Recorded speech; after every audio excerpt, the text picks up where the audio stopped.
Petr Yan and Aljamain Sterling for the undisputed belt, right? What do you see in that rematch? I mean, do you see anything different panning out in that? Well, I think if you look like Aljo came out guns blazing, and it's very hard to keep a pace like that. But he was having success. And I know he had neck issues, so it's hard to, obviously I can't compare my career to Aljamain Sterling. But back when I fought, I was dealing with neck issues. I eventually ended up having neck surgery, which ended my career. But my whole pro career, I wasn't able to grapple, and I'm a grappler. I wasn't able to grapple in practice. I was just sparring, hitting mitts, and getting in shape, and then trying to grapple in fights. Your triggers are off, your timing's off.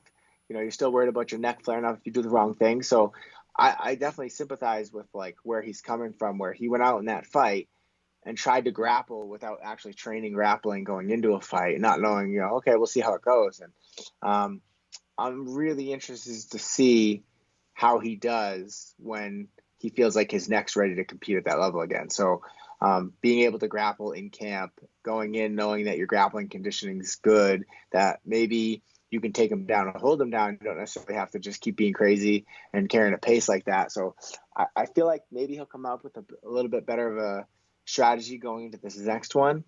And, Petr will give away some rounds early. He's a good boxer. He's looking for that timing. He's trying to find the range. He's trying to pick you apart. And you saw that in the fight with Sandhagen and in the fight with Aljo. Like he's willing to kind of sit back and make his reads and pour it on late. And when he pours it on late, he's generally landing some big shots that kind of steal the rounds or like solidify rounds.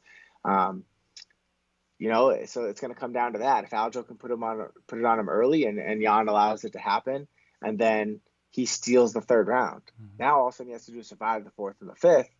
It's interesting. I don't think it's as one-sided as everybody thinks. I think people are talking like, oh, Aljo's scared, Jan's running. I mean, Jan's going to kill him, and it's not. I really think it's going to be a good scrap, and I really think it could go either way.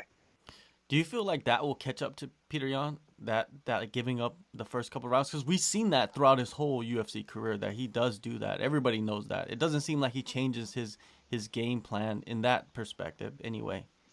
Yeah, I mean, eventually it will catch up, right? Like, I think when I was sitting, I think we were in Chicago and I was watching the fight from the green room by myself when he fought Jimmy Rivera. And I remember thinking like, wow, Jimmy pretty much won the fight, except for like three or four punches when he got rocked, but he was winning a lot of the fight, It's just those, for whatever reason, some of those nights, those big shots aren't going to drop people. You're going to go against the guy that those big shots and they're able to wear them.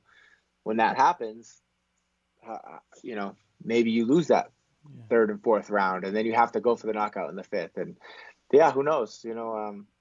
Eventually that type of strategy, will eventually catch up with you because you're going to beat the guy that big punch doesn't hurt, But he is the champ, former champ, interim champ, whatever you want to call him, for a reason. So it's worked thus far. But I definitely think that, once you get to the top, everybody starts studying you and gunning and figuring out what can work against you and how to beat you. And the bigger money in those camps, they can bring in better people, better coaches, better training partners, all that stuff. And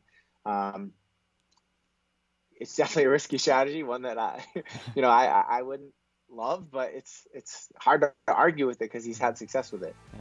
Thank you guys for watching the video to the end. Make sure you guys subscribe, hit the like button and the notification bell so you don't miss any of the content that we're putting out. We got a lot of things in the works, so please stay tuned.